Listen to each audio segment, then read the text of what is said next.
Buongiorno da Portoviro, siamo nella sede della Proloco di Contarina a Cacapellino.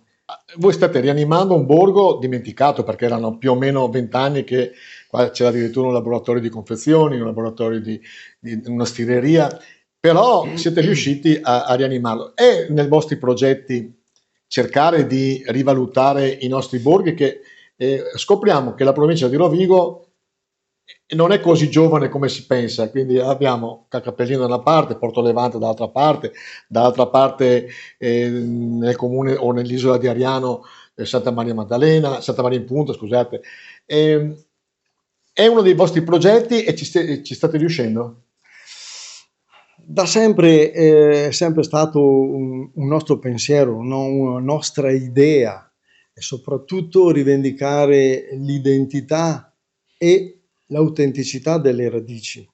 Chi conosce un pochino la storia della Proloco di Contarina sicuramente si ricorda le edizioni del Palio Omaggio alla Serenissima.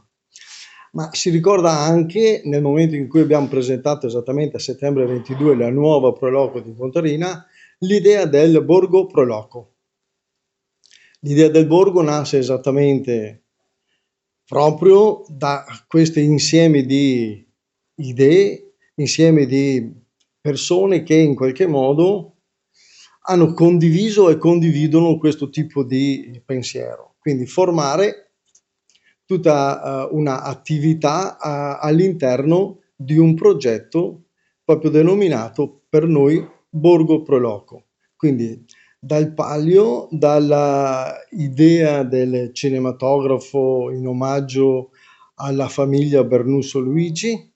Ricordiamo che fra poco aprirete una sorta di museo appunto con le Sì, donazioni della famiglia Bernusso, ma con dei reperti veramente importanti e quasi introvabili. esatto, esatto. Sono tanti i volontari che vi stanno seguendo già dal primo momento e che di fatto sono la struttura portante di questa vostra organizzazione, questa vostra Proloco.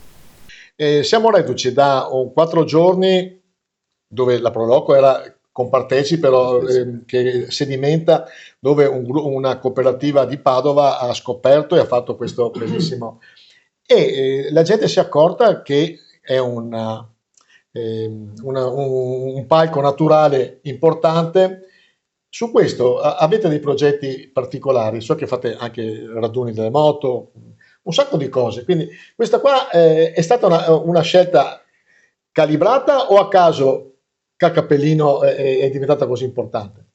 Abbiamo visto proprio come accennavi te, Leandro, che per esempio la location elaborata in un certo modo manifesta anche altre opportunità, per esempio l'argine può diventare un grazioso anfiteatro. Già nei progetti, in questi 2 anni, la Proloco è partita, diciamo, con l'inizio come fare feste ricordando la festa di San Marco, da cui l'anno scorso abbiamo festeggiato anche includendo la festa del Boccolo, richiamando sempre le nostre origini, moto incontro, e il nostro pezzo forte, oltre il Palio che a mio avviso è il punto nevralgico per il territorio, perché è nato tutto da lì. Se 400 anni fa funzionari della Repubblica Veneziana non avessero affrontato il problema dell'interramento delle varie lagune applicando un progetto sul territorio, molto probabilmente Portoviro non esisterebbe. Ecco perché la Proloco di Contarina riconoscere i meriti sia a Claudio, ma la vera testimone appassionata della storia della Serenissima è la moglie di Claudio, la signora Nerella. La Nerella, che conoscono tutti, insomma. C'è un'altra Proloco, c'è Proloco di Donava, quindi Portoviro ha due Proloco. Non, è possibile unirle o...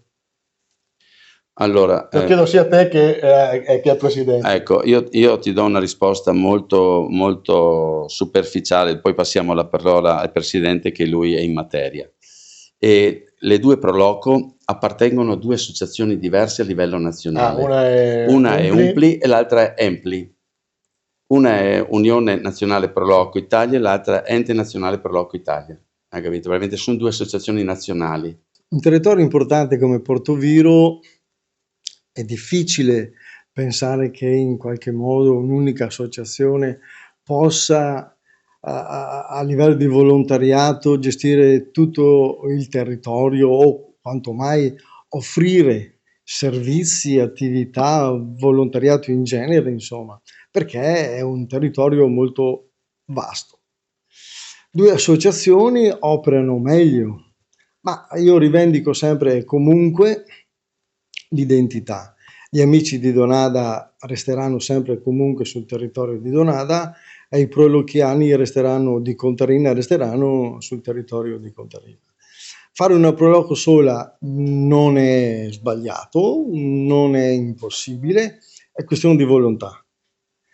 Tecnicamente è sufficiente mettere in liquidazione le due associazioni, devolvere il patrimonio alla futura associazione, un'assemblea unica e a quel punto nominare il nuovo consiglio direttivo e da lì in poi i dirigenti e da lì in poi operare, che significa lavorare.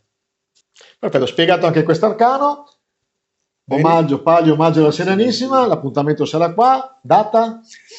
Allora, lo presenteremo con ogni probabilità dopo il 16 settembre, pubblicamente, e inizierà ovviamente tutte le fasi di lavorazione, preparazione da gennaio 26 e sarà i primi 3 giorni di agosto 26. Ah, quindi quest'anno non ci sarà una... No, assolutamente, perché non è possibile. Il progetto è un progetto complesso, importante, richiede tempo e soprattutto tantissima dedizione.